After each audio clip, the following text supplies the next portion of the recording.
How are you doing, Iggy? I'm doing good. You go by Iggy. Yeah. Yeah. Iggy Jones? Iggy Jones. But your real name is actually 3 first names. Is it? It is. Oh. Isn't it? I think so. I think it is. Is Shelton the first name? Oh, yeah. Shelton? Yeah. Shelton! Yeah. Yeah, you're right. Yeah, I guess I have 3 first names. Yeah, 3. You're like Ricky Bobby. Ricky Bobby. What is his last name? Johnson? No. Oh, that's Bobby. OG Bobby Johnson. OG Bobby Johnson. I'm also going to turn off this Yeah, notification. Sorry. What the hell was that? Popular. So, I suppose. this is how I start every Seattle's Best Brunch. What, by having an alarm go off? Yeah. Mm-hmm. Yeah. This is going to be good. No. Who are you? I am. I'm Iggy. I make music, and that's pretty much it. I sell windows. You sell windows. No, I help sell windows. You help but I sell don't sell windows. them. I'm not the sales guy. Okay. That's boring, though. We don't need to talk about my window job. It sounds like you want to talk about your window job. I just got off work, so okay. It's fresh in the brain. Did you sell any? Did I sell any windows? Yeah. No, I had a lot of bullshit meetings. Yeah. Like a lot of them. Do you wear this to your meetings? No. No. Okay. Yeah. No. Nice. Dope. Love that. But just based on what I know about your artistry, which you've been doing for quite a while, like 10 years. 10 years. Right? Did you start out as Iggy Jones? No, I don't remember. I feel like I started out as Young Iggy. Young Iggy. With no O and a U. Of course. Yeah, so Young Iggy, and then it was Iggy the Lover Boy. And then it was Iggy John Jones. Yep. And then it was Iggy Jones. Gotcha. Always Iggy, though. Yeah. Yeah. Interesting. And does Young Iggy come from Young Jeezy? Young Jizzy? Jeezy. Oh, Jeezy? Jizzy. Young Jizzy. No, it doesn't. I mumble. That's sometimes. okay. Yeah. People don't like mumble rappers. I'm not a mumble rapper, but I'm a mumbler. Okay. That also raps sometimes. No, it didn't come from Young Jeezy. I think the Young was just an attempt to like be a rapper because I was like 15. It was like, you have to have Young or Lil in your name. Yeah. Yeah. Yeah. One of my first rapper names was Lil J. Yeah. Yeah. And then I went into Kmart and saw somebody very recently after I made that decision named Lil J released an album. Yeah. And I think he was also potentially Latino. But naturally. Yeah. Yeah. And you've also been a part of a couple bands. I was a part of one, like, it was like a rap group, and then it turned into a band. MVFL. Yeah. What's that stand for? I'm gonna cringe when I say this. It stood for Misunderstood Violent Fucking Losers. Oh, wow. Okay. So, don't be upset that I say this. Yeah. But I listened to the couple albums that you sent me. Has anyone ever said that in that context of sound, that you sound a lot like Fred Durst? Yeah. I think that's like intentional, kind of. Is it? I mean, not necessarily, but like kind of, yeah. Why is that? Well, like once we started doing the like new metal, which it wasn't, it was like I don't even know what it was genre wise, but it was like new metal-y. I like hadn't listened to a ton of new metal. And so then I was like, well, shit, if I'm going to make this, I like can't just be a little poser bitch. So I'm gonna listen to Limp. So I need to listen to it and like kind of learn. Because I just wasn't, I liked like 3 Days Grace when I was a kid. You know? I liked like weird dad rock, and like I wasn't super into metal. And so then my producer, and he was the guitarist, and he's still my best friend, Specs. He was like, hey, I need to listen to like Limp Bizkit. I was like, okay, word. And then I just like attached to it so heavily that I was like, I'm just gonna like every show that we did, I would stand on stage for like a good 30 seconds and just hold out one of these, and the whole crowd would do it back. And it was a fantastic time. Yeah. So yeah, I mean, it was semi-intentional to be like that. Yeah. That was the era we were kind of, at least I was shooting for. I don't know if everyone else was, but I was definitely like, I need to channel this. Channel the Durst. Yeah, absolutely. Nice. Do you feel like that influences how you think about your sound, voice, and performance today? Yeah, absolutely. Definitely performance. I think I learned very quickly that like energy is king when it comes to like performing. Yeah. And like when I left the group, I did like my first 2 shows and all I really had was like a sad project out. And I was like, okay, well, let me try to perform this. And it was like, it was cool. Like I had a couple moments where people were like, wow, I really felt like what you were saying, but it was mostly really awkward. Yeah. And then I realized quickly, I was like, well, I was such a good performer when I was in the group. Like, am I just bad? Like, was it really the group? And then I was like, no, I just need to get up there and like rip somebody's fucking head off. Yeah. So I definitely now have taken these last couple shows that I've done, I've taken that energy back and it's like definitely translated over. And I think the attitude of my music is in that realm now. Not the same genre because I'm just not doing a band again. That's just like so many moving pieces. Yeah. And I can't, like I love Specs, but I'm not relying on anyone else other than that guy. Yeah, so yeah. I'm like, I'm not doing the band thing anymore. So I didn't want to do it like without a band, like doing new metal. It's just weird. That's how we started and it was very weird. So it was like, I'm not going to do that. So I'm just kind of making what I feel. But the attitude and the performance, absolutely, I'm taken from that whole past life. Yeah. It's mine now. They don't get it. Yeah. I copyrighted that shit. Yeah. Nice. I created that shit. I love that. Absolutely. Love that feel. I mean, you're right. Energy is king. Yeah. Energy is king. I mean, that's sort of my barometer in how because I started going to a lot of concerts in the local scene and just around in general. And a lot of that was just to learn. Yeah. Right. Like, what do I define as like a really good experience when it comes to a concert? Yeah. And 99 times out of 100, it was they brought the energy. Yeah. Right. Energy are like really well thought out theatrics. Yes. Just off the wall shit. Yeah. Yeah. Huh. Okay. Dope. I have a couple of like basic questions, but I'm naturally curious because you have worked with Specs. Is it Specs? Specs. Or Aspect? Or Aspectual? It's all three. So Aspect is what it is on Spotify. Aspectual is his Instagram. Okay. And Specs is what everyone calls him. Okay. But they're all one person. And it's Specs, not Spec, you weirdos who don't know that. I've had so many people be like, oh yeah, Spec. His name is not Spec. That is Specs. Specs. Yes. Okay. Specs. You've worked with him for pretty much since the beginning. Because he approached you. He was like, yo, we're making music. Yeah. When probably about a year and a half, 2 years into making music, I think. That timing might be slightly off. Give or take about 8 years probably of working together. Okay, gotcha. Yeah. So what's the process like now? Like, do you tend to come with an idea? Does he come with I don't know. He. Does he come with music? Make sure the two depends on the song. It really depends. Right now, it's a little bit different due to some circumstances going. He's got a band going. Okay. And he's really focused on that. And he's kicking ass. He also does EDM. So he's juggling a couple things. So our stuff has kind of taken a little bit of a backseat. So I've got a different process right now. But in the past, generally what happened since we've left the group is that I'll sit down and be like, hey, let's make this. And we'll go through and we'll just kind of make stuff together. Not necessarily like any premeditated ideas. It just kind of happens naturally and we find it. And before that, when we were in the group, I mean, he busted out probably like 800 beats in the matter of 4 years and just would send them in this big folder and we'd pick from them.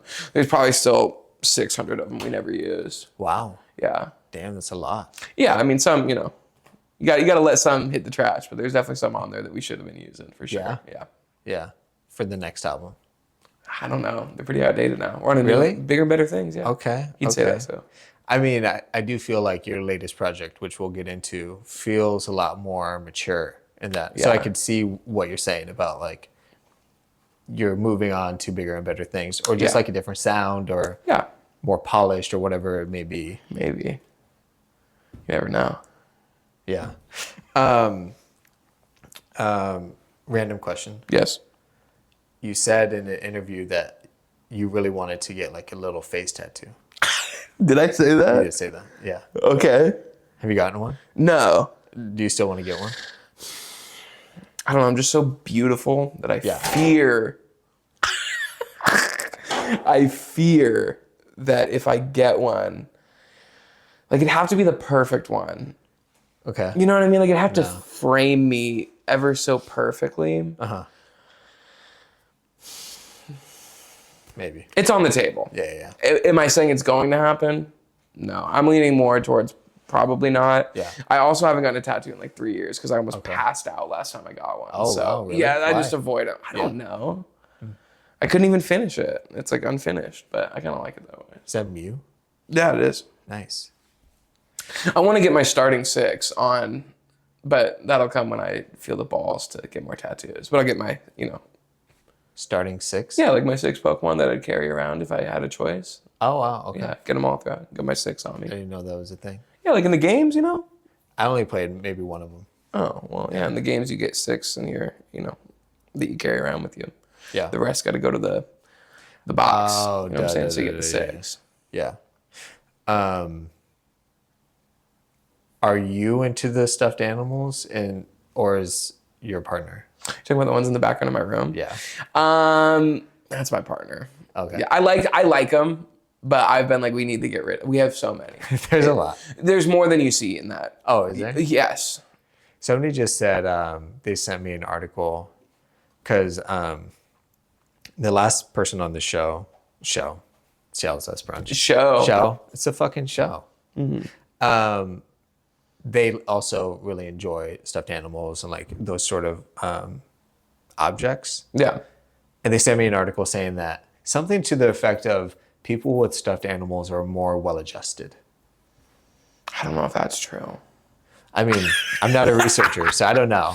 No, I'm just joking. Yeah, no, I like them, but they're not. They got to be a little comforting. Like you just lay in a bed of stuffed animals. Some of them, some have sentimental value where I'm like, I look at that and it's like a little creature.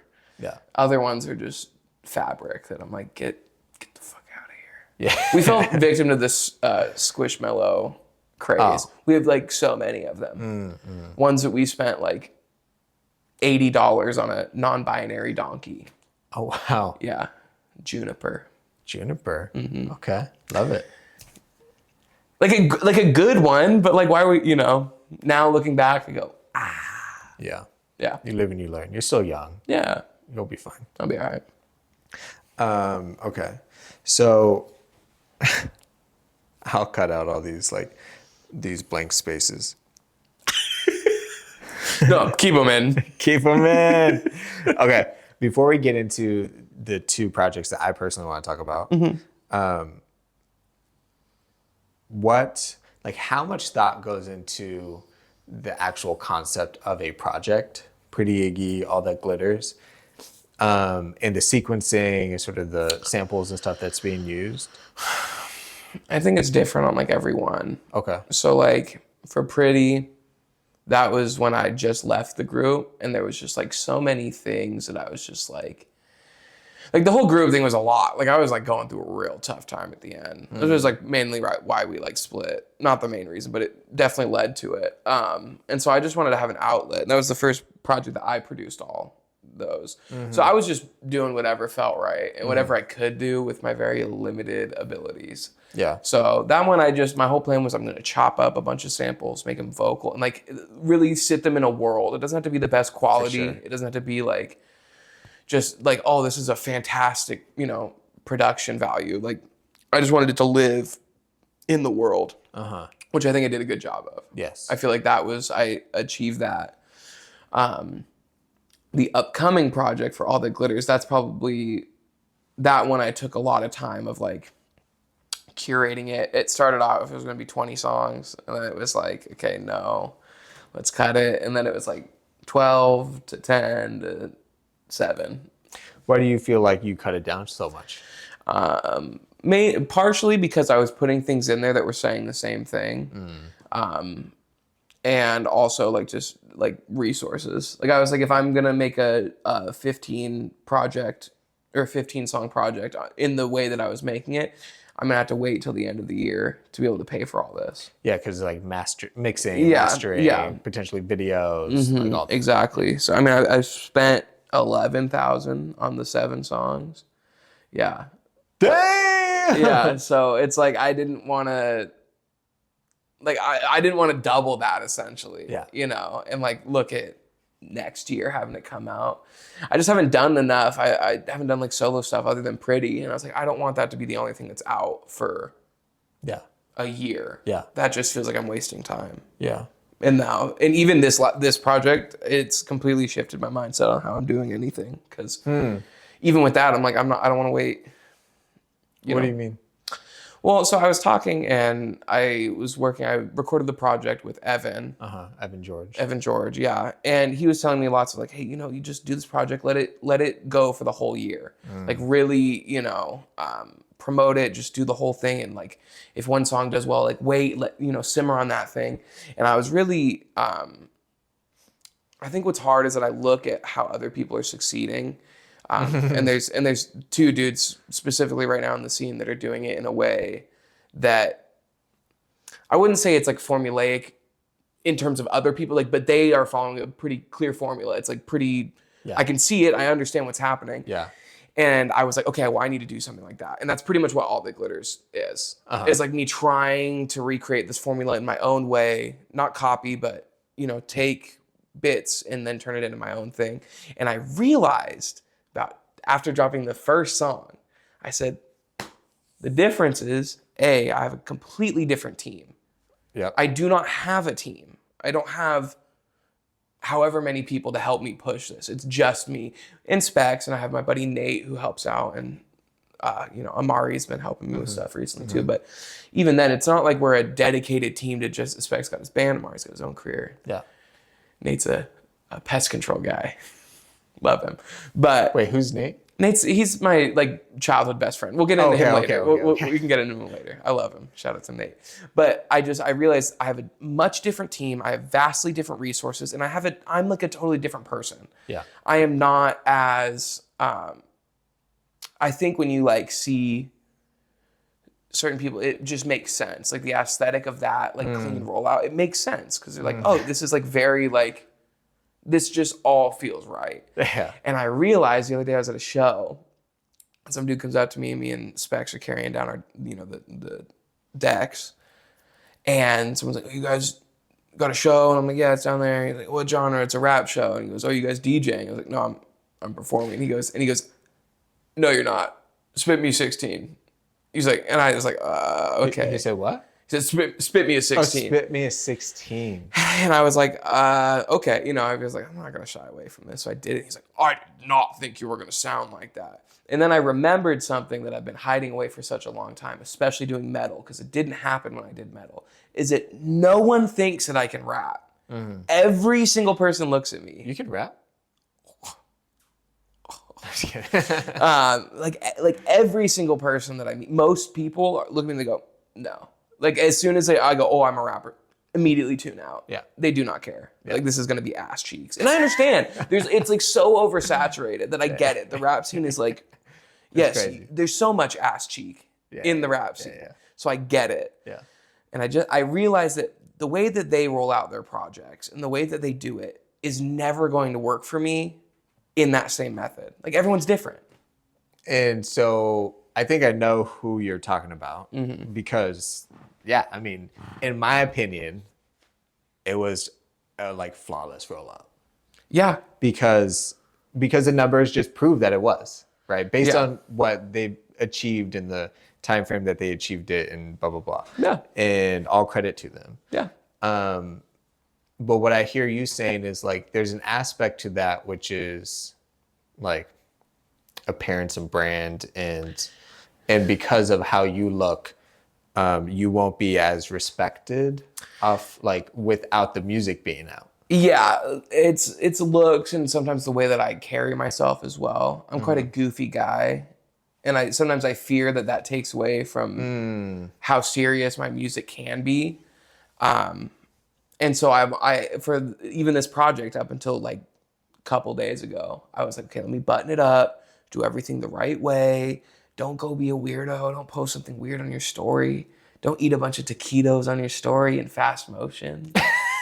And then I just had this like realization after dropping Grody, and people were like, I love how different this is. Yeah. And how this is just weird and grody. Yeah. Gross. Yeah, and I realized, like, oh yeah, dude, that's what I'm fucking missing. Yeah. Is that like, I'm not going to be that, like, I can't pretend to be this clean, put together, perfect rollout guy. Yeah. And then when I slip up, all of a sudden people are going to be like, oh, well, he's weird. I can't fuck with him anymore. Right. Got to be weird off the rip. Right. Got to just be me. Right. Those people will rock with me. And when I get super weird, they're not going to leave. They're going to go, oh, that's just Iggy. Yeah. I mean, one, thanks for sharing that. Because I feel like most people struggle with that. Yeah. Like, how do I, or said a different way, they look at people that have done it successfully. Yeah. And they say, cool, I need to be like that. Yeah. But there's like a gnat flying around. I see him. So grody.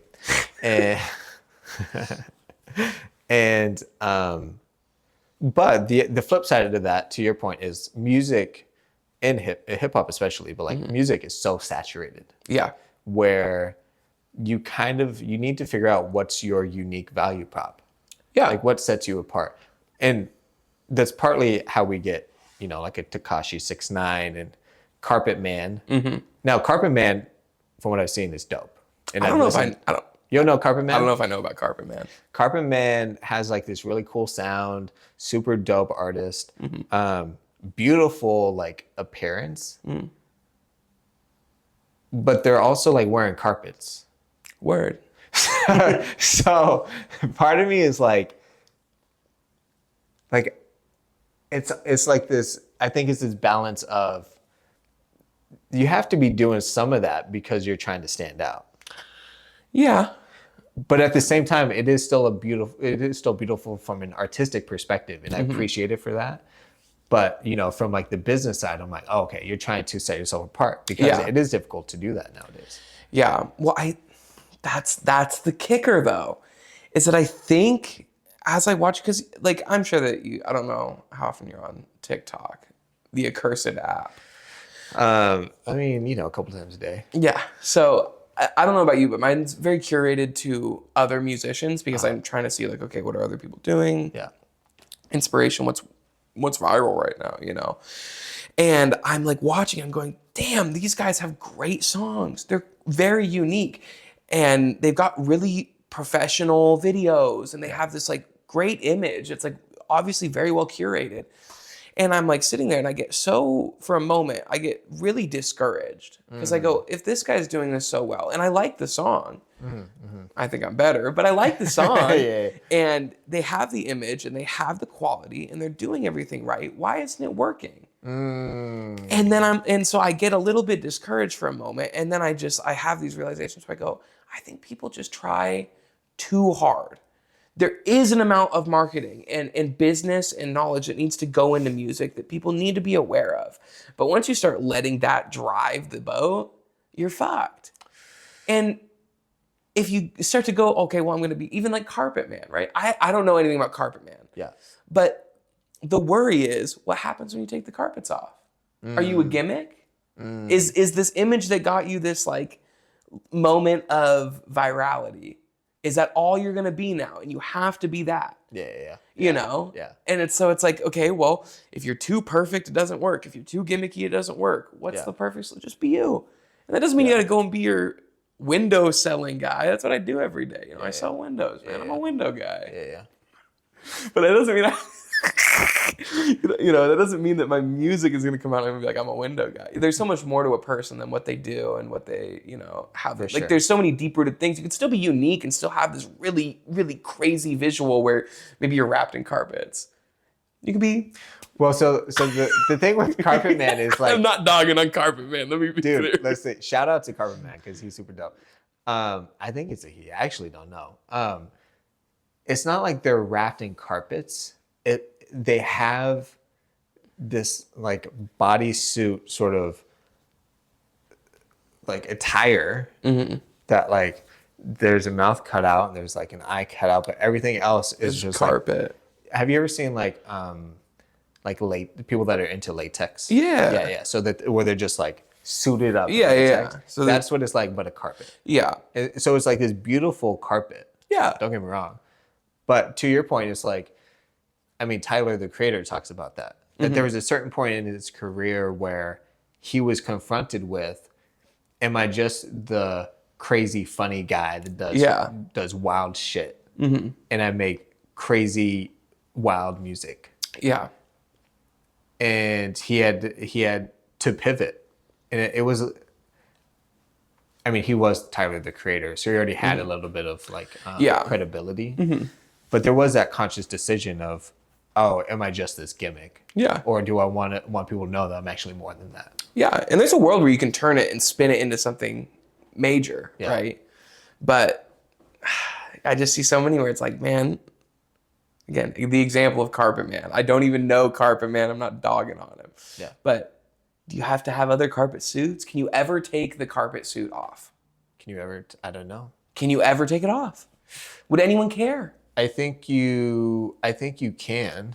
I mean, Carpet Man has like crazy followers and numbers. Yeah. Right? So he's doing it. Yeah.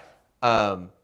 But to your point, like when the carpet does come off, if there is this, so this is the other point I was going to make. You know, I was in the startup world for a long time, and most startups fail because they run out of money, and they run out of money because they spend a lot of time trying to figure out product market fit. Yeah. And essentially all that is you have this product and you need to go find the people that want that product. Yeah. And it's a very hard thing to do. And I think most artists don't have a product problem. They have a market problem. They have a distribution problem. Yeah. Their problem is they think, myself included, like I have this exact same experience where it's like, their stuff looks great. Why haven't they popped off? Their music is great. Why haven't they popped off? They have the look. Why haven't they popped off? Yeah. Like, they have the unique value prop. Why haven't they popped off? Yeah. And it's all about like, it takes more than just a great camera and a dope production and being able to spit a 16 better than anyone in your city. I know. Like you're like, duh, bitch. It's a business at the end of the day, and you need to understand who's your audience that's going to buy this product. And I think a lot of artists don't do that. Or they do it too much. What do you mean? Or they overthink that. Or they overthink it, and then therefore, like, they're paralyzed. I'm telling you, I really just think you gotta just do you the best you can do it. You're golden. Like, truthfully. Like, and the missing part, and I think you said it, and I almost disagreed and interrupted you, which I have a horrible habit of doing, but I didn't. Disagree with you. You're saying it's not a product issue. Truthfully, and this is like so dickish, and I love to inspire people to follow their dreams, but I'm gonna say the truth. Majority of the people, when their music isn't popping off, it's not good enough. It's just flat out. It's not something like you're gonna have a bias because it's you. I mean, I just recorded a song last night on my shitty microphone, no mix, and I listened to it probably 50 times. I'm so serious. Like I could look at the Untitled stats. I probably listened to it 50 times. I'm like, this is the greatest thing ever. I have a bias. I'm me. I think it's great. Is someone truly gonna like put that on their playlist and listen to it after? What are you like? Does it really do the thing, or is it a cool track? Because there's so many cool tracks in the world. So many. But sometimes it's just not good enough. And that's like the hard part where it's like, it doesn't mean that you quit because of that or that you're doomed to fail because of that. I've spent 10 years of my music not being good enough. I think I'm maybe starting to get to the point where I go, okay, I know that I am right there. Like it's gotta be just keep pushing. Like I know my sound. Like when I'm rapping, I can do it. I can go into any studio, any microphone, any booth. I got it. It's locked up. So now I'm at the point with 10 years in where I'm finally thinking, okay, we're getting there. And I think a lot of people, because it's such a microwave, like, genre, especially rap, they're like, dude, it's been 4 years. I'm fucked. It's like, dude, it's been 1 year. Put in your 10,000 hours, brother. Like that's what it takes. You're not. There's gonna be some people that pop off and get their little moments because when they're 15. I think we also grew up in the SoundCloud era. Kids were popping off at like 13, and it was like, oh shit, you got to be like under 18 to blow up, or you're fucked. That's what I thought for so long. I was like, dude, I'm getting old as piss. I'm like, I'm 25, bro. I'm not that old. And so I think it's like, you just got to remember, like, you know what? Other people's paths are not your path. If you know it's true to you, what's real will prosper. So just keep doing you. The marketing, put in effort to your visuals. Put in effort on being having a brand, but make that you. Don't do something that isn't you. Just enhance what you are and show it off in the best light you can. But you don't gotta think about all that shit, because what's real is gonna prosper. You just do it. You're gonna find your team. You're gonna find the right moment where it's gonna go, okay, cool. Now maybe we start to do that marketing in that way, because I have people that care about me enough to start doing that. And we have an actual sample audience, we have some people to look at. We have demographics that I can look on Spotify. We got 100 monthly listeners. You can't even look at your demographics. Like, you don't even know what kind of people are listening to your music. You have no idea. So that marketing stuff, save that for later. Just make art, keep it true, keep it real, and just do that. Put in your 10,000 hours. You'll find it. Yeah, I mean, I think we agree 80%. I don't believe, especially nowadays, that you can just make great art and that everything else will fall in place. Like, I do think that 100%. There has to be some effort around the distribution and like understanding your audience and all of that. But I think that, but you do need a good product too. I think that moment will come. I think the moment where you're going to get that focus and be able to do that stuff will come. It's probably the timing is off. If you're trying to force that into play, your timing's off. I don't know. Like, I think there's a lot of talented people that I know that just never happens. Yeah. And I'm like, you're super fucking good. Yeah. And they put in their 10,000 hours. But again, it's a business. Like, there is an aspect of, it can happen, but 9 times out of 10 in terms of like what I've seen and what I've studied, there has to be some thought around it. Yeah, I also. So I'm gonna rebuttal with you. I can debate. It's fine. We're grown people. I think that everybody, and this is a cheeky call out to my song I just dropped. Everybody wants to be a star. Oh. But you need to redefine what that means, because sometimes people will sit there and think, oh, I want to be the greatest artist in my city. Okay, maybe that's not in the cards.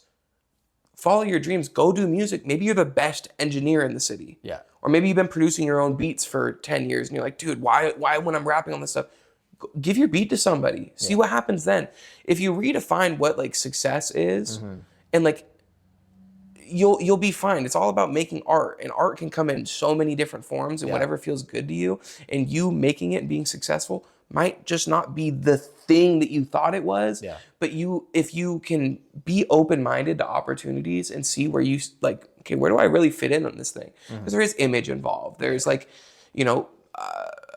charisma involved. There's like so many things involved on being an artist, not an artist. Every artist is not a musician, but to be like the front man or a musician, like a solo act. There's so much more that goes into that than art. If you can't come into an interview and talk, if you can't get on stage and perform, you're probably fucked. Like, so if you're, okay, maybe you put in those 10,000 hours and you make great music and you know how to make a great song, but you can't perform and you can't talk to people. You're probably a great engineer or a great producer. You could probably be wildly successful at it.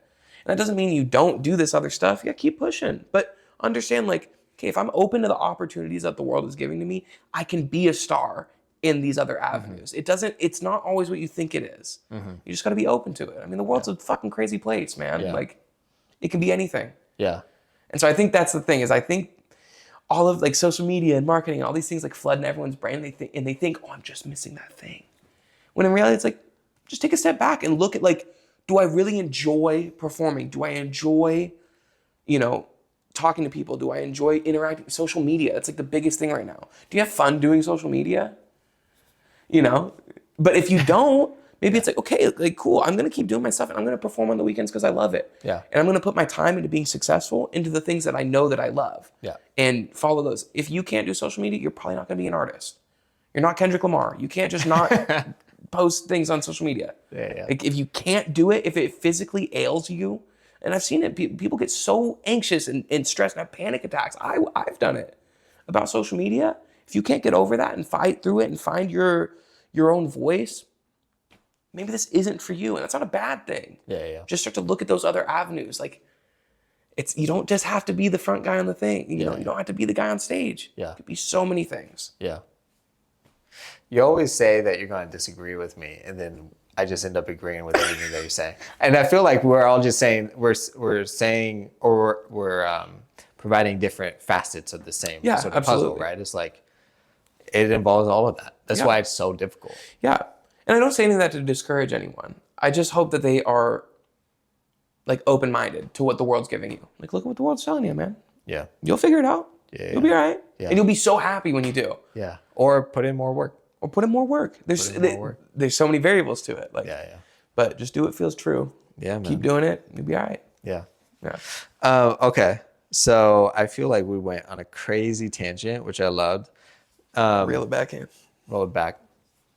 So let's quickly talk about Pretty Iggy, but I want to spend a majority. It's not Pretty Iggy. It's just pretty. It's just pretty. I'm Pretty Iggy. Okay, my bad. I'll probably keep calling it Pretty Iggy, but that's all right. And then we'll spend majority on All That Glitters. Yeah, absolutely. Wait, is it just all that? No, it's All That Glitters. Okay. You fuck. Okay, so Pretty was the first project I heard from you. Because, little background story, I met you like 7 months ago. Where did we meet? We met at Yanni's concert at Madame Lou's in January. Yes. I met a lot of people there. Yeah, you were with Amari. Yes, I was. And what you were saying earlier about like judging a book by its cover and like people not thinking that you can rap and all that, I definitely did that. Yeah. So I know you did. Everyone does. Because you were wearing basically the same thing, but it said Pretty on it. Yep. And you had like almost no hair. Yeah. And so I probably just grown my eyebrows back too. They probably just came back. And you kind of look like this punk rocker. Yeah. But you didn't say anything really. No. And so, in my mind, I'm like, this guy's interesting. I don't know what his deal is. He's not like, he seems cool, but he also seems very like, I want to study him. Like he's fascinating. And then I hit you up on Instagram after that. And then I looked into your music and you're like a super nice person. Thank you. And you can rap. A little bit. Yeah, and sing and produce. Yeah. And Can I put a small flag in to talk about that? Okay. That place. We don't do it right now. I just want to put a pin in like into that show about it specifically. Well, because I was so quiet because that was like the first time I'd gone back out after being in this group and socializing with anybody. Oh, really? Like especially in the rap scene. Like I had talked to Amari for the first time in months that day. And he's like, just come to the show with me. I'll pick you up. Let's go. Like you need to be out there. You need to reintroduce yourself to the scene. He brought me out there. I met people and I had this whole, you listen to Who's Who, right? Mm-hmm. I wrote that entire verse while Yanni was performing. Oh, really? Yes, because I was having this moment where I'm sitting there and I'm going, I genuinely came there and it sucks and it's breaking down the fourth wall. I don't give a fuck. I went there because I was like, I need to meet people. I need to connect. I need to make connections, shake hands, do all the right things. And I'm sitting there and I'm realizing, probably you were one of the people I realized when I go, no one's really talking to me. And I'm not very, like, I don't want to go and be like, I'm Iggy, I'm a rapper. I don't have any music out. I had the Pretty out, and I'm like in my head, I'm going, that's my little bedroom EP. Like, who cares about that shit? So I'm like, well, how do I even introduce myself? Like, I genuinely showed up thinking, okay, so I'm gonna meet somebody. They're gonna think I'm so great. Off of what? I don't know. But they're going to think I'm so great, and they're gonna be like, dude, You know, like I'm sitting there like it's obvious like Riker manages these people. I'm like, maybe I'll talk to Riker. Maybe she'll talk to me and put me into some show or something. And I don't know why I don't know where that like thought process comes from, because it's like rooted in a world of delusion that makes no sense. I feel like most people think about that though, right? Like you said in the song, you think you're going to meet someone that's going to put you on stage. Yes. Right. And then it's like it's just going to happen. All the voices in the room too loud, because I realized that's what everyone's doing there. Now there's people there to have a good time, and they're probably enjoying it. It was a great show. It really was. I wish that I would have been more tuned in and not in my own head and literally writing this thing. I think there's a video from, I don't know who was filming it, but they're filming it and I'm literally sitting, you can see me writing the fucking song. I'm like typing, I have no beat. I'm like rapping off of whatever beat he's doing. I'm like, I'm just gonna fit this in somewhere, because I had just like this spark. And so I wish I would have been more in tune, because people were there to enjoy it. But what I realized is I was like, you know what? Out of all the people that are here, I'd say about 65% of the people are here to try to get an opportunity. Like that's what they are here for. That's what they're here for. Yeah. Now, they probably like Yanni. They're probably like, oh yeah, bro, like you're really dope. But most people that are artists were there because it's a photo op. It's 100%. a moment to, oh hey, let me connect with you. What are you doing? I just dropped this project, and that's literally what I did. And so I'm watching there, I'm sitting there, and I'm noticing, I'm going, that's what all these motherfuckers are doing. Yeah, it's a networking event. So, and what am I gonna do? Because I'm this big husky white fella that's coming in here with my my fucking Rick Owens boots on in my tank top, my wife beater that we don't call them anymore. I'm gonna still call them that. But I'm showing up in this thing with barely, I look like a fucking goofball.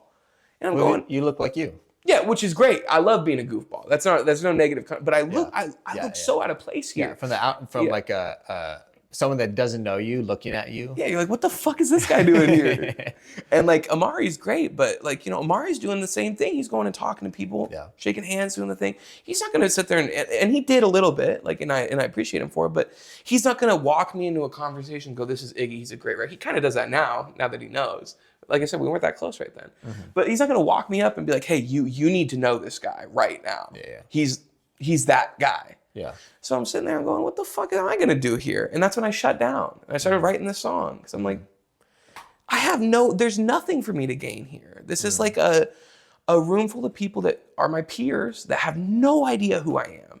Like maybe 3 people. And that felt good. A couple people did come up and go, Iggy, bro, like ask me what happened with the group and all this shit. And I was like, that felt good. Mm-hmm. But it's like, man, nobody gives a fuck about me. And that's a good thing.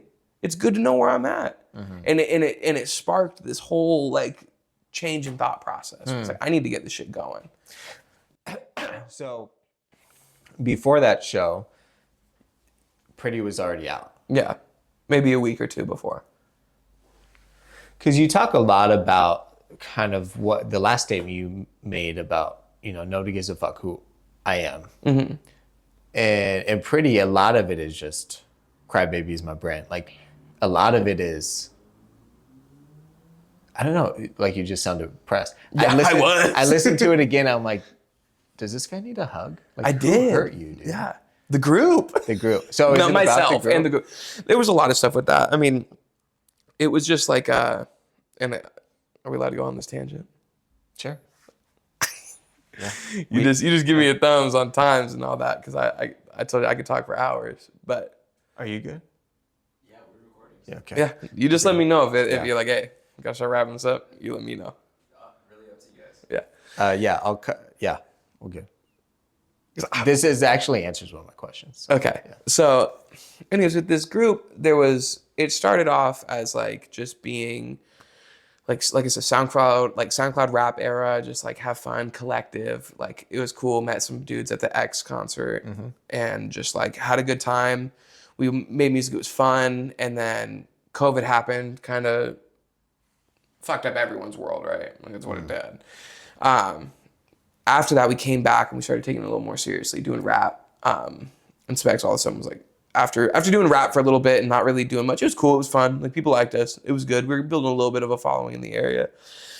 Specs was like, hey, let's try doing a little more hardcore, because we like yelling on our rap songs. So like, maybe let's try to do a little bit of like metal shit and just like see what happens. And like we did one song, we're like, oh yeah, that's that shit right there. 3 vocalists on a metal thing, like that's never been done before. It probably has, but like let's like rap, sing, like scream, all this stuff. And it was really fun. That first project was like really, really fun to do. I had a great time. And being in the metal scene, it was like a lot different. It's really the same, but just different. It felt different in the moment. And then we started to do this project. We called it You Suck. And the whole message behind it was to just be those like bring the attitude era, you know, if you watch WWE, like DX, suck it. Like that was the whole point, right? And I love that stuff. Like I love being a heel. Like that terminology of like being the bad guy performatively is like so fun for me. I love it. But there's like a point where you almost get to method acting to where all of a sudden you bring it home. And I slowly started realizing doing this You Suck thing, like the whole point was to be like, we're the best and you suck. That was the whole point. That was what we were trying to do. And I realized that I was bringing it home with me to the point where I was becoming a person that I did not like. Like I would I had never had panic attacks before in my life. I started having like full, like I'd have to pull over on the side of the road. I'd like call my mom, like my fucking legs are I'm numb entirely. Like full physical fucking panic attacks. Which I think until you have one, like you genuinely just don't know what they feel. Like you think you're gonna die. They're crazy. I was like, I'm dead. I'm dying right now. I don't even know what's happening. Like calling my mom, like eating strawberries. My partner's like feeding me strawberries, and like my partner doesn't drive. So why strawberries? That's all we had. In the car. We're in the car. But I'm like realizing, I'm like, why am I so miserable? Like, why is like I lost probably like 6 jobs in a year. Just kept getting fired, which I'd never been fired before. I'm like, why am I getting fired, dude? Like I'm a pretty kick-ass worker. Like I'd want to have me, you know. And like just relationships with people, a lot of weird stuff in the scene, and just like I'm like, what the fuck is happening? Why am I like just like, why does everything feel so loud and like scary? And I like didn't really know why. And then other things happened and the group ended up starting to break up. And I was like, hey, I just told him straight up, I was like, I'm having like the worst mental health. I've always been anxious or seasonal depression, like things like that. I think that's unfortunately fairly normal nowadays for most people. I think a lot of people feel that. And so I'm like, that's pretty normal for me, like no big deal, but something else is happening and I don't know what it is. And I'd like feel so anxious. Like I'd go to shows and I'd just like sob before shows. Wow. Which I like never did. Like I love performing. I get on stage, it'd be fine. But beforehand I would just get so worked up. I'd just be like, I'd literally, like I remember one time I get really bad driving anxiety. And I'm like walking in and I'm like I go, Specs, can you drive? And I just was bawling. And I was like, what is happening to me? Like, this doesn't make any sense. I've never been like this. This was after COVID? Yeah. Okay. Yeah, like a decent one. This is just last year. Okay. Like this last summer and into pretty much like December. Yeah. And so anyways, things led to another. I told the group, I'm like, you know, we're like squabbling about this album. And I'm like, hey, if this is the case, they're telling me I didn't put, you guys don't even like this album. I'm like, dude, I fucking made this album what it is. Like I'm doing all the visuals, all the social media. That shit's getting to me because it's not doing well. I'm doing everything I can to push this album. And you're going to tell me I don't care about it. So I was like, you know what? If that's how you guys feel, I need a break. So I just need a break. You guys need to handle this shit on your own. Give me a couple months or something. I don't know. But for now, I need a little bit of a break. They took that as like, I'm done. And then they kicked Specs out because there was always something weird with it. But once I did that, like immediately, I was like, oh my fucking God, dude. I've been like brainwashing myself into being like this character for this group, you know, and there's truth in that character. Like I said, I like that stuff. I like being a bad guy. I like poking fun and I like calling people out and little squabbles and beefs. I like that. But it was getting to a point where it was not me. It was not performative anymore. It was like just who I was turning into. And after like, as soon as I left, I feel like me again. Like I feel like I'm doing this. And so then I made Pretty as like, just to encapsulate all that feeling that I was getting and just like, I needed to just I just need to put that out. I actually started working on it before I left the group. I think that was part of the reason why I think they got mad. I was doing my own thing. I started posting solo music because they were like, you're posting your own, whatever, different thing. But yeah, I mean, I did that and I was just like feeling all these things and I put it out. I was like, yeah, that felt good. Like, I feel like I perfectly took what was going on in my brain and I put it on a paper or on Sonic. I put it into Sonic form. Yeah. So I think you were asking me about Pretty and what I was talking about. That's it. I was just talking about like a lot of self-hatred, a lot of like panic attack, anxiety stuff. Just like not really knowing who I was or why I was doing the shit, and realizing like no one gives a fuck about me, man. Like I'm just a dude. Like I'm just a random guy. I've got like my friends in the band and that's it. I don't have any friends outside of that. Yeah. And then once the band breaks up, it's like fuck. I got Spags. Yeah. Which love him. Yeah. I would, I love him to death, but it's like fuck, you can't, it gets lonely when it's just your one homie, and he's depressed too. So we're both so fucking depressed. We're like, damn, dude, feels like shit, kind of. Yeah. But we figured it out. I'm doing a lot better now, so nice. It felt good. It feels like a good timestamp. That's kind of interesting because I did note that, and we'll get into this more in a second, that the transition from Pretty to All That Glitters is very stark. Like there's a contrast there, sonically, thematically, content-wise. So it did feel like one of my questions, which you just answered, it did feel like from a life perspective, something shifted. Yeah. And it sounds like a lot of that went into that. But there was a line in Pretty that really, I think a lot of artists struggle with. I think a lot of people struggle with. And I think you put it really well. I forget which song it was in. It was in, you'll be able to tell me. Tell me that I'm pretty. Tell me that I'm something special. Tell me that you love me and I've got so much potential. Tell me I didn't waste my life on something I wasn't meant for. Yeah. I think it's 24. 24, yeah. I think so. What it was. Yeah. Yeah, I like that one. Yeah, and that's, I got goose pimples from my own damn lyrics. Damn, that's kind of what I'm talking about, even with like what we were talking about earlier, with like just be open to what the world's giving you. Yeah. It's like, am I even meant for this? Like I love doing it, but like, is this chasing something that I'm not meant for? Is it like hurting me? Is this part of the reason why I hate myself? In that time period, is that part of what's causing this? Because I don't feel good about what I'm doing anymore. Like, I don't like this. Like it's not fun. And it's like almost like talking to some entity or my partner or whatever, however you want to like interpret it. My mom, even, it's like, hey, just tell me all these things I want to hear. Yeah. Because I don't feel them right now. Like no. Yeah. This shit ain't right. Yeah. Damn. That's so real. Okay, let's talk about All the Glitters real quick. Yes. So as I mentioned, the album, one, I really like it. Thank you. It does sound like your most mature album in terms of like production, vocal production, content, melody, cohesiveness, sound production. Like each song has really cool elements, has a different vibe, different energy. There's like a confidence in your voice too that comes through a lot. And as mentioned, like Pretty definitely was more vulnerable. It wasn't mixed and mastered as well. I just did it in my room. Right. And so there was this rawness to it. Yeah. And then you have All That Glitters, which is kind of funny because the album talks about, everything that glitters ain't gold. Yeah. But it does feel more polished. Yeah. Yeah. So, what is All That Glitters about? Because I have my theory on what the actual storyline is about it. I want to know your theory before I tell you. So it's very like loose, like concept, but essentially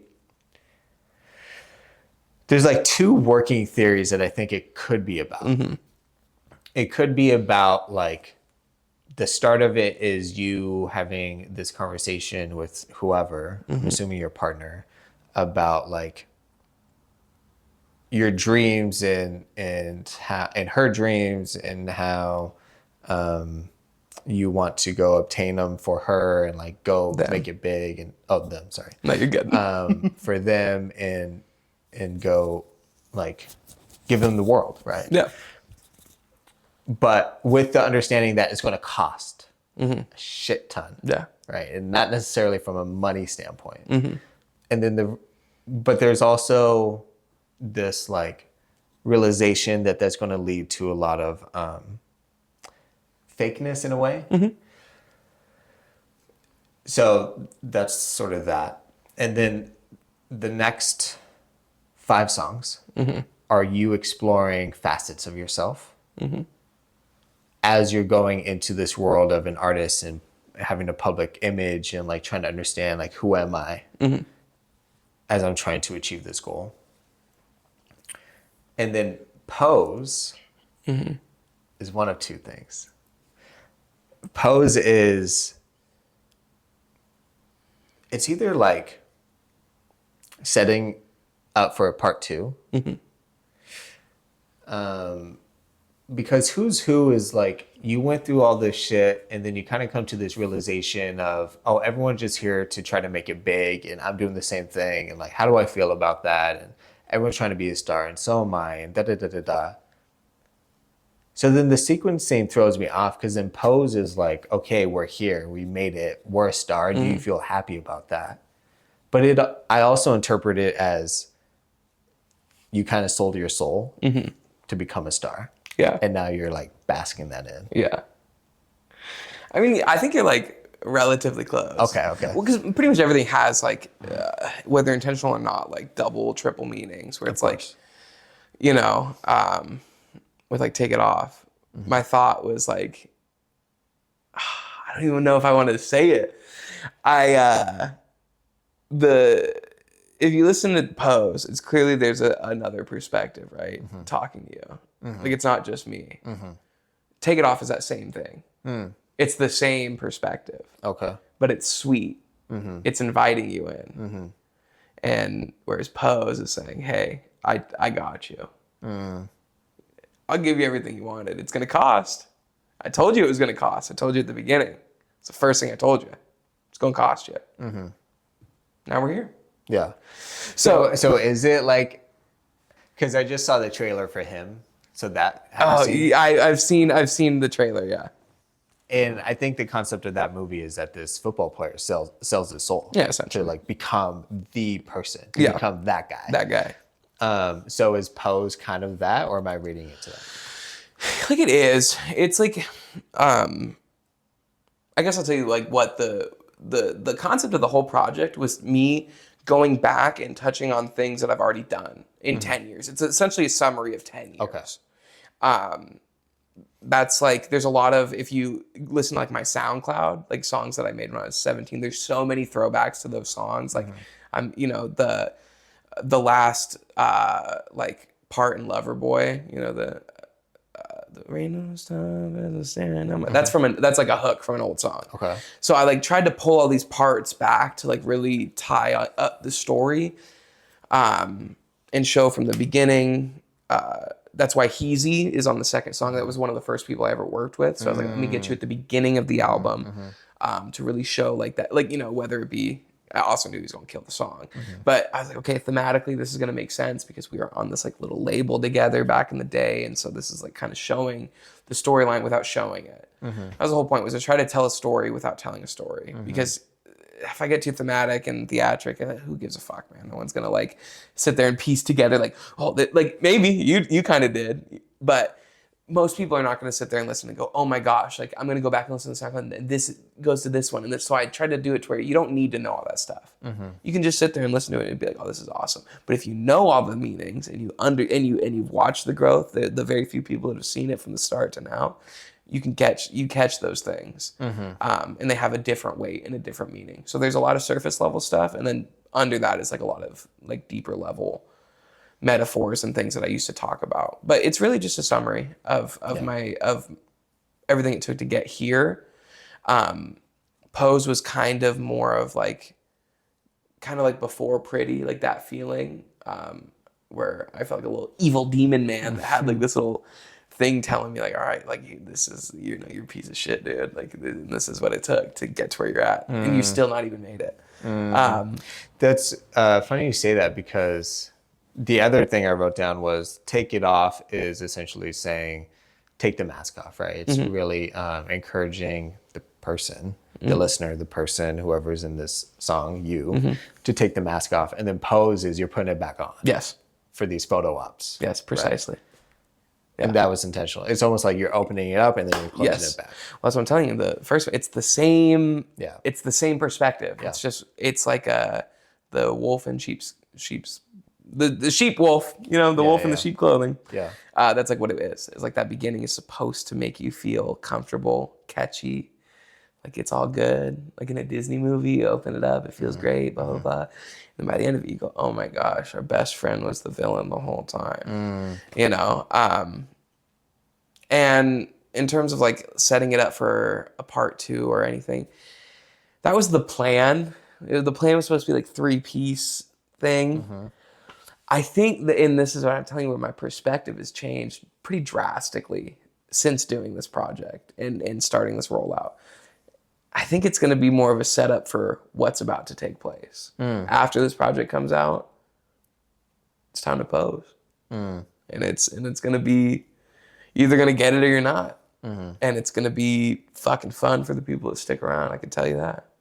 Yeah. At least I think. As in, like, you feel this is going to bring you to a next level from a visibility not even that perspective.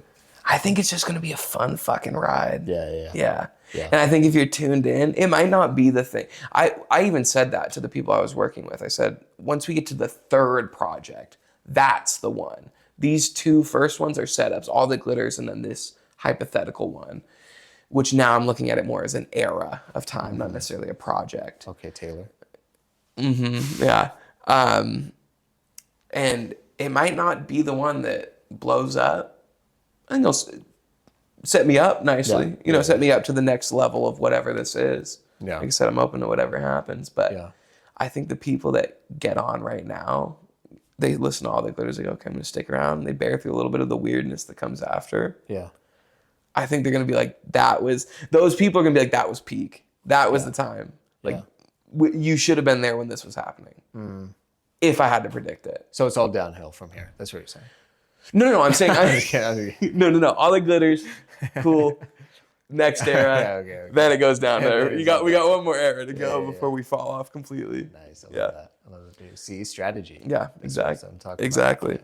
About. Is there anything about all that glitters that you feel people won't catch, but you're really, if somebody does catch it, you're gonna be super hyped?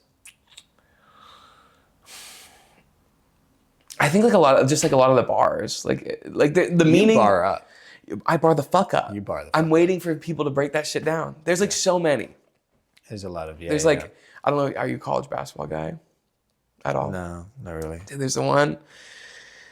I'm a card puller, so you best beware when I be popping out just like his leg bone. That's Kevin Ware of the Louisville Cardinals, and like back in the day, one thing he fucking broke his leg and his fucking shin. Oh, I think popped. I saw that. Best beware when I'm popping out just like his leg bone. That's wild. Card puller, Cardinals. Card pour? Card puller. Oh, card pull your puller. Card. But yeah, I mean, there's just like so many bars. Like that's the one that I'm like, I feel like it's like no one's ever gonna get it. A couple of people are like, they kind of, but yeah. I'm waiting for people to get the bars, the meanings or whatever. I think that anyone can interpret anything. The meanings aren't set in stone. Like it's for you to decide. I'm not gonna. I mean, I kind of told you, but I'm not gonna tell you exactly what it means. Like, It means what you think it means. See, I love that a little bit more. Let me see if I have some bars that they're not like complete bars, but let's see. Nope. Nope, none of them. They were No. I did. You said one. The one that really stuck out to me. It's not necessarily a bar. You just said ego taking over. I can't seem to appease it. Yeah. Ego taking over, and I can't seem to appease it. Yeah. Is that on price tag? That was on price tag. Yeah. I think it's just like, I love those bars that are just more just capturing the human experience. Yeah. Like everyone has felt that. Yeah. Like I feel so egotistical right now, but I can't seem to not. And it just needs to be fed more. Yeah. Yeah. Sometimes you got to use it as a tool. Yeah. So many have the talent, but not many have the drive. Yeah. Which we kind of talked about. We did. Crybaby, my brand. Is it really? I don't even know. I just said it. It sounded cool. You said, okay. Sorry. Broke the fourth wall. It just sounded nice. Scared of losing everything I am. It all comes with the business when you're paving road. Yeah. Yeah. I mean, I'm telling you, like, I worked with that group. We were a band for 7 years, Those are my best friends. Like we every weekend I go to their house, and then one day just ended. Haven't talked to them since. That's wild. Just little subliminal disses and tracks. Yeah. Mine less subliminal. They haven't responded yet. You fucking bitches. I just like we were all about being in this like rowdy group where we just dissed and shat on everyone. I'm dissing y'all. They don't say nothing to me. Yeah. Maybe they don't know. Maybe they're just nice now. They know what will happen. Okay. In Loverboy, you're talking about more vulnerable stuff. Yeah.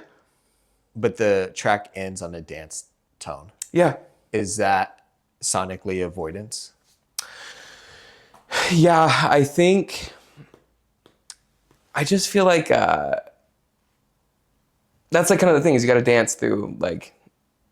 You gotta dance through it, you know. You can't just dwell on it forever. Yeah. So when that drop comes in, I just imagine like people getting hype as fuck to like this sad ass thing I'm singing, you know. And it's like, yeah, this is the duality of it, you know. Yeah. Like this sadness shit, like especially back in the day with the SoundCloud shit. Like if you made a depressing song, you were golden. That shit's selling. Ocean Eyes, Billie Eilish. Yeah. I mean, come on. I mean, Lil Peep's whole career. Lil Peep's whole career. Ah, damn. What happened there? And you just killed him. No, I'm just kidding. Just ruined the whole thing. We're gonna have to run it back. Just start getting diva mode on. Bring me my Diet Coke. Okay. I like asking this question. I know that you're a huge hater, but I'm also a hater. Not as much as you though. Like I do feel like you hate. Maybe it's this like this dissing, playing. You said the heel. Yeah. Playing the heel vibe. Yeah. But my question is actually, we'll cut out all that other stuff. The question is, who do you feel like you want to give flowers to? There's so many people. Can I give out like bundles? They have to be to specific people. To specific people. Yeah. I'd say, firstly, I'd like to give flowers to Specs. For sure. For many reasons. Do I have to give reasons? No. Specs for sure. Yeah. He's the best. Yeah. Friend and musician I've ever worked with. He's fantastic. Yeah. His band's about to do great things. I promise you. You don't know him yet, but you will. What's the band called? Athazagoraphobia. Damn, Athazagoraphobia. Okay. Yeah, cool. I hope I pronounced it right. It's a weird word. Yeah. But he's gonna do some shit. Okay. I know it. He's hella fucking talented. Yeah. More than anyone will probably give him credit for right now. Yeah. Then they'll look back and be like, damn, bro, you're the best. So like, I told you guys. Yeah. And then Amari for sure. I think that he is like one of the best rappers I've ever like heard ever. And he just like, I just feel like he's so slept on. Like, people like know, but they're like apprehensive to give him his flowers. And I just don't understand why. I don't know. But definitely Amari. Saint Dion. Saint Dion. For the people that Yeah, don't you're know. right. That was so weird. Yeah, Saint Dion. Sorry. Don't call him Amari. You don't know him. Saint Dion, you're going to have to bleep out. No, I'm just joking. He's probably fine with it. I'll bleep out his name. Yeah, Saint Dion needs the flowers. Okay. Give them all to him. I think there's like a list of a bunch of people I really respect, but if I had to like give flowers to someone, it's like the Gazillionaires. Do you know who they are? No. They're like, so they run Evil House. It's like Okay. it's a like house venue in the U District. They got to be the best performers I've ever seen in my entire life. Really? I I had to see him. Yes. What are you doing Gazillion. tomorrow? Just joking. I might be free. Maybe. Okay. It's in Tacoma though. Nope. I'm actually super busy. Yeah, I thought so. No, I'll have to. I'll shoot Just you- because it's far. Just 'cause I it's understand. I understand. I'll have to shoot you a DM. They're fantastic. Okay. It's a mix of energy, theatrics. Yeah. Like it's impeccable. Yeah. I wish that I could steal their entire flow and do it myself, but I couldn't do it as good as they do. Yeah. They're so good. Okay. And some of the like not only performance, but like some of the best artistry I've ever seen. I don't know if I respect 2 dudes more than those guys. Wow. Okay. I'm telling you, and they're so. I could probably suck off both the gazillionaires for hours if you let me, but I won't. Well, it's not my decision. And if it was, damn, that's a lot of power. No, I think you should check them out. Okay. I think if you get the chance, you should get them on this. Yeah. Also, as individual artists, they're Super dope. Okay. incredible. Okay. Incredible. Okay. So good. Okay. One more. One more. If you, it looks like you have one. If you don't, I've got like a million. Okay, just one more. If I had to give flowers to anybody, who would I give flowers to? I thought you had a million. I do, but it's like, who do you like? Who's does you know? I feel like I'm on The Bachelor. Like, who deserves these roses? So many people. Okay. I'd probably give flowers. Like, I'll just take the probably my partner.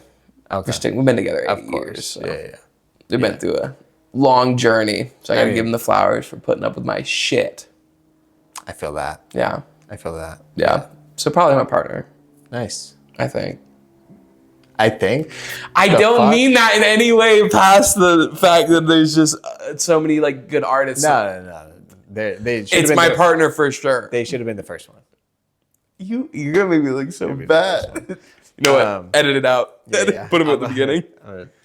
Yeah. I mean, I think that's who I'd probably give it to.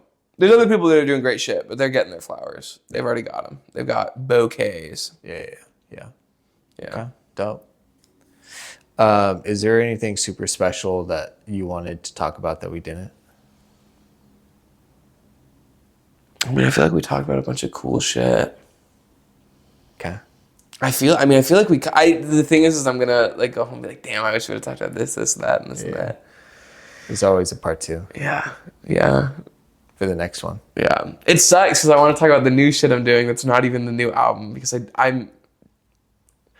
I hate to say it, I don't even care about the project. I know you like it and I like it. All that glitters? Yeah. Well, I mean, the thing is, that's always the case. But it's different. It's different than the normal, like, oh, I'm on to the next thing. Yeah. It's just different. You'll see. Okay, so don't listen to All That Glitters. Don't listen to it. It fucking sucks. Actually, yeah. I wasted 11 racks. That's what I wanted to talk about, but we won't because I know Jay wants to leave. Ask me about the 11 racks. He said it's cool. Yeah, like, what did you spend 11 racks on? Because I also think about this, right? I also think about, as an artist, there is this thought that, oh, well, if I just invest more money, it's, I'm a cyclist, right? And so a common thing among cyclists, Okay, where? That's exactly how I ride, is, well, if I just get the, $2,000 bike, I'll be so much faster. And it's not even about that. It's about putting in the time, putting in the But the same thought comes around with music or with videography or whatever. Yeah. If I just invest more money, if I go get the engineer, if I go get the video, if I go whatever, then I'm a blow up. Yeah. So my question to you ultimately is like, what did you spend $11,000 on? Mixing, mastering, the visuals. Yeah, the visuals, a lot of like promotional shit, like just even like Facebook like meta ads or whatever, which like kind of work. There's no shame in the ad game. I'll admit. It's a business. I know, but people have like this weird stipulation where it's like if you use ads, you're like getting bots. It's not bots, guys. I have real fans now. I don't know if that's true. I don't know. If they convert to listeners or people that buy something, then they're obviously real fans. Yeah. But if it's just like a bunch of likes on a video, it could be bots. Yeah, no, absolutely, yeah. No, I mean, I think it's probably half and half. I saw some organic, saw some shit where it's like, all right, you're never gonna check out anything I do again. Yeah. So I mean, a lot of promotion, a lot of like playlisting too, which like sucks. Everyone playlists though. Your favorite fucking rapper playlists everything. They just have way more money to playlist shit. And they have connections. Yeah. So they're calling the playlister. Yeah, rather than trying to submit it. Yeah. I mean, that's part of the record labels back in the day. Like, that's what that's why you wanted it labeled. They had the relationships. Yeah. And now you want a distributor because they had the relationships, Yeah. or you want X, Y, and Z. Yeah. Or you just have the confidence to just call everyone up. Yeah. And well, that's what I was talking about earlier. Like, there's some people in the city who have a big team with big connections. I don't got those. Yeah. Yeah. Simple as that. Yeah. So just different We'll get tactics. there. Different tactics. Guerrilla tactics. Yeah. The biggest percentage of the 11 thou, I don't know why I said that, 11,000, 11 thou, he saw me like hesitate, was spent on what? Probably like, I'd say it was a pretty even split between most things. Okay. But like the mixing and recording was probably one of the bigger, and then the videos. Yeah. The videos, a fat chunk for sure. Yeah, for sure. I'd say the videos, the mixing, mastering, and the ads were, or not the mastering. The mastering was like, fairly affordable to an extent. Yeah. It was all pretty spread throughout. Yeah. I wouldn't say like I didn't splurge on too much of like one thing. Yeah. But sonically, I think you got your money back because it sounds really good sonically. You don't think so? Evan did a great job, and Matthew, who did the mastering. Okay, you used the Yes, typical duo. Yes, the duo. Great fucking job. Yeah. Like it does sound phenomenal. I just don't know. I'm like so torn. I don't know if that is like my priorities are different now, is what I'd say. Yeah. I would rather prioritize energy, passion, and ability to do it in the moment versus polished perfect. Yeah. I see what you're saying. Yeah. Yeah. Essentially, your artistic vision has shifted, and so therefore, the sound may not align with where you are now. Yeah. Great job. Phenomenal job. I'm so glad I did it. I would do it differently now though. And I would wait. I would still do it at some point. Yeah. But I think I could do something a little bit cooler for where I am now. Yeah. Than what I'm doing. Yeah. Which is what everyone's gonna say every time they drop anything or try to. Just kidding. I'm supposed to come on here and tell you guys how great it is. I'm sitting here saying, nah. I mean, it is great. Well, thank you. Yeah. It could be great and you could be past it at the same time. Yeah. They're not mutually exclusive. Well, I'm not letting it breathe, so you will find out very quickly. Okay. So everyone's telling me to wait till next year. I got shit scheduled for a week after it. Oh, wow. Yeah, going in hot. Okay. No slowing down. I love that for you. Doing my best. Love that for you. Okay, Iggy. Yes. Thanks for being here Thanks for having me. at my home. You just dox yourself? Did I dox myself? Yeah. What do you mean? I'm just joking. Okay. I don't know if I fully even know what that means. I'm way older than you, so I definitely don't know what that means. I just wonder if someone could go on like Google Maps and then like look through the windows and then find this painting and then they know your address. I mean, like, my address is probably just on Google. I'm sure you can look it up. Yeah, but they wouldn't know that it's your house. Yeah, that's true. I'll just edit that shit out. Yeah. Just checking. You're probably safe.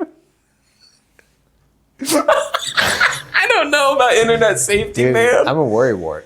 No, don't worry. I'm a worrywart. Don't worry. I'm a window guy. I know about this shit. Okay, cool. They can't look through those windows. Okay, cool. Glare will be too much. Massive windows right there.